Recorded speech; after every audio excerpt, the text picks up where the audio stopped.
Good morning प्यारे बच्चों, कल अपन 34 एग्जाम्पल करवा दिए थे। आज 35वां एग्जाम्पल करवा रहे हैं। 35वां एग्जाम्पल है एक व्यक्ति के लक्ष्य भेजने की प्रायिकता 1/4 है। तो लक्ष्य को भेजने की प्रायिकता P बराबर 1/4। P का मान मिल गया। लक्ष्य भेज वह कम से कम कितनी बार गोली चलाए। तो माना वह कम से कम कितनी बार गोली चलाए, माना वह n बार गोली चला रहा है। कितनी बार चला रहा है? n बार। तो कम से कम वह कितनी बार गोली चलाए कि लक्ष्य को कम से कम एक बार भेजने की प्रायिकता। तो कम से कम एक बार तो अधिक की ओर चलेंगे, कम से कम एक बार तो एक से अधिक की ओर चलेंगे और यह चलेगा n तक। भेजने की प्रायिकता 2/3 से अधिक हो। तो इसकी जो प्रायिकता जो भी होगी वो किससे अधिक होना चाहिए? 2/3 से अधिक होना चाहिए। तो आपको n का मान पूछ रहा है सवाल के अंदर। तो ये है एग्जाम्पल 35। तो देखिए इसके अंदर n का मान, इधर p का मान आ गया तो q का मान क्या हो जाएगा? 1 - 1/4 बराबर 3/4। तो देखिए कम से कम शब्द पर अधिक की और n की तरफ चलेंगे तो 1 की, फिर 2 की, फिर 3 की, 4 की, 5 की, 6 की, सबका योग करेंगे n तक चलेगा। यदि उसके अंदर 1 से प्रारंभ यदि 0 और जोड़ दिया जाए, इसमें 0 और जोड़ दिया जाए, कहने का मतलब है px बराबर 1, px बराबर 2 प्लस px बराबर 3 प्लस डॉट प्लस px बराबर n तक चलेगा। तो इसका मान क्या आना चाहिए? 2/3। तो प्रायिकताओं का योग 1 होता है। तो इसमें किसकी कमी है? देखिए n तक आ रहा है तो एक 0 की कमी है। यदि 0 और जुड़ जाए तो इसका मान हो जाए 1। तो 0 और देखिए तो 0 को घटा देंगे तो px बराबर 0 ग्रेटर देन 2/3। तो 1 - 0 का मान क्या हो गया? n का मान तो कितना दे रखा है आपको? n ही दे रखा है। तो nc0। p का मान है 1/4 की पावर 0 और 3/4 की पावर कितनी हो गई? 0 n - 0। तो इसकी पावर रहेगी और ये रहेगा 2/3 से अधिक। तो देखिए nc0 का मान भी है 1/4 की पावर 0, इसका मान भी है। तो 1 - 3/4 की पावर n, ये बढ़ाना चाहिए 2/3 से। तो मैं इसको इधर लेके जा रहा हूँ, इसको इधर लेके आ रहा हूँ। तो 1 - 2/3 बड़ा है 3/4 की पावर n6। तो इसको सोल्व करोगे तो 1/3। तो कहने का मतलब है 3/4 की पावर n, इससे बड़ा होना चाहिए 1/3 का मान। तो ये कंडीशन n के मान में 1 2 3, 1 रखो, 2 रखो, 3 रखो, 4 रखो, 5 रखो, किसके लिए ये सत्य रहता है? 1 रखेंगे तो सत्य नहीं होगा, 2 रखेंगे, 3 रखेंगे, 4 रखेंगे, तो ये देख रहे हैं आपको किसके लिए सत्य है। तो ये कम से कम 4 गोली, यदि 4 गोली रखेंगे, 4 रखेंगे n का मान, तो 4 रखते ही ये संख्या बड़ी आ जाएगी, ये संख्या हो जाएगी छोटी। तो 4 के लिए सत्य हो रहा है तो वह कम से कम कितनी गोली चलाएगा? 4। तो आपको ये n का मान 1 2 3 ये रखे, आपको देखना है 4 के लिए ये सत्य हो जाएगा, ये मान छोटा हो जाएगा और ये बड़ा हो जाएगा। तो इसका आंसर क्या रहेगा? कम से कम कितनी गोली चलानी पड़ेगी उसको? 4 गोली चलानी पड़ेगी।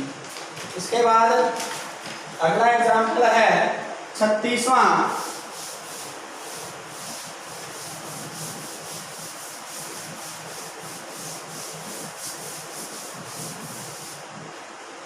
एक व्यक्ति के एक कदम आगे चलने की प्रायिकता, p का मान आ गया, आगे चलने की प्रायिकता 36वां। p का मान है, आगे चलने को दिया है p का मान तो 0.4 और एक कदम पीछे हटने की प्रायिकता यह है q का मान 0.6। इस बात की क्या प्रायिकता है कि वह 11 कदमों के पश्चात वह व्यक्ति शुरुआती बिंदु से एक कदम दूर रहता है। तो देखिए 11 कदम चल रहा है, तो n का मान भी कितना आ गया आपके पास 11 कदम, n का मान भी है।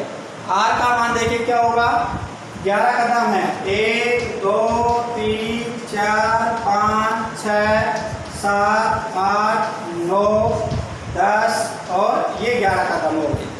अब वो कहाँ से प्रारंभ करे कि वो शुरुआती बिंदु से एक कदम दूर रहे। कल्पना कर रहे हैं कि वो यहाँ से प्रारंभ करता है, 2 से चालू करता है, तो एक कदम रखेगा तो 3 पे आएगा, फिर एक कदम रखेगा तो 4 पे आएगा। तो कहने का मतलब 1 2 3 4 5 6 7 8 9 10 और 11। अब वो यहाँ पूछेगा 11 कदम, तो अब तो काफ़ी दूर है कि नहीं है, वो ये सवाल में कह रहा है कि एक कदम पीछे रहना चाहिए। तो देखो यदि ये 5 से प्रारंभ करे, यहाँ से ये प्रारंभ करे चलना, तो एक कदम में आ जाएगा। तो 1 2 3 4 5 6 7 फिर 8 फिर 9 फिर 10 और फिर 11, यहाँ आ जाएगा 11 कदम में।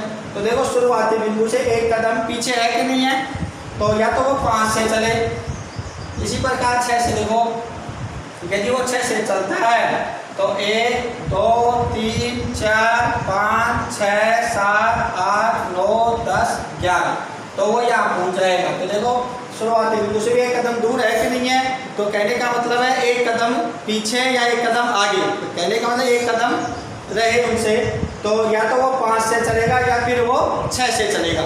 5 और 6 से चलेगा तो वो एक कदम पीछे रहता है उससे या आगे रहता है। तो P आपको मान निकालना है 5 का और P x बराबर 6 का, एक कदम दूर रहने का प्रायिकता। तो 5 का मान निकालोगे तो 11C5, P का मान कितना है 0.4, इसकी पावर 5 और 0.6 की पावर 11 में से 5 गए तो 6 प्लस 11C6 0.4 की पावर 6 और 0.6 की पावर कितनी हो गई, 11 में से 6 घटाएंगे तो 5। तो इन दोनों का मान निकाल देंगे, इसके आंसर आ जाएंगे। 16.5 का पहला से यदि एक न्याय सिक्के को 10 बार उछाला गया, कितनी बार उछाला है 10 बार, क्वेश्चन नंबर 1।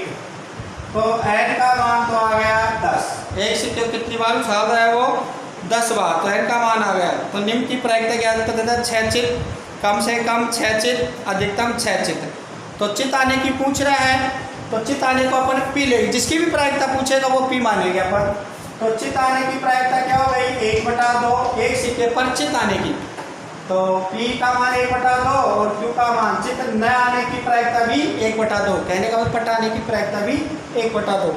फिर ये पूछ रहा है पहला तो 6 चित, तो P x बराबर 6, इसका मान निकालना है। तो दूसरा में है कम से कम 6 चित, तो अधिक की ओर चलेंगे तो P x > 6। तीसरा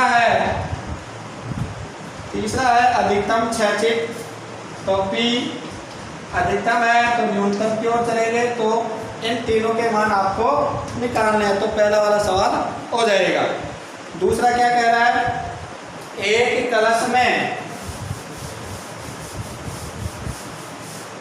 दूसरा है एक कलश में 5 सफेद हैं, दूसरा सफेद कितनी है 5, लाल और काली, लाल कितनी है 7 और काली कितनी है 8।